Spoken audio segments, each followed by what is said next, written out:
Tumayo at hipan mo ito sa loob or sa harap ng inyong pintuan. At asahan ninyo na sunod-sunod ang biyaya na darating sa inyo at makakabayad kayo sa inyong mga pinagkakautangan.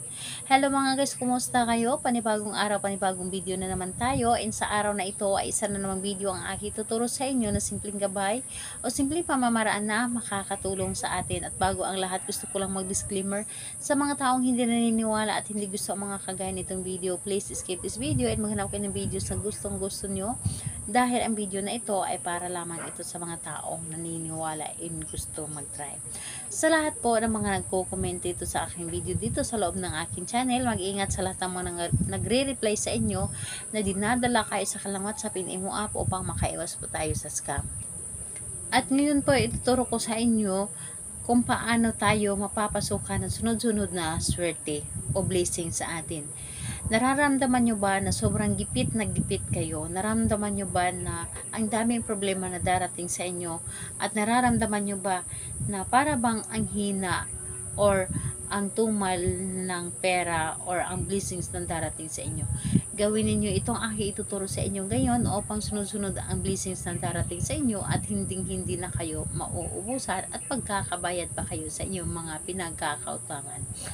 Ang kailangan lamang natin dito is kailangan mo lamang dito maghanda ng cinnamon powder. No, cinnamon powder, sa mga hindi nakakaalam or hindi alam kung saan nabibili ang cinnamon powder, nabibili ito sa mga Shopee, Lazada, or di kaya sa mga supermarkets. So, marami ito doon sa mga supermarkets. Mayroong mga cinnamon powder, meron ding cinnamon stick. Ang cinnamon powder at stick, isa din ito sa mga ginagamit sa ating paggawa ng mga love spell, at isa din ito sa paggawa or ginagawa or ginagamit sa pampaswerte. Ang cinnamon stick, isa ito sa nagpapatamis ng ating hanap buhay na para mas mabilis na pumasok ang pera sa atin. So, kung ikaw ay isa sa mga naniniwala sa mga pampaswerte, lalo na sa usapin ng pera, gawin mo ito.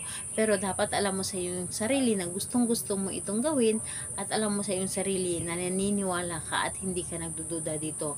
Dahil kapag may pagdududa ka, mahihirapan ka lang or di kaya masasayang lamang ang oras na paggawa mo nito.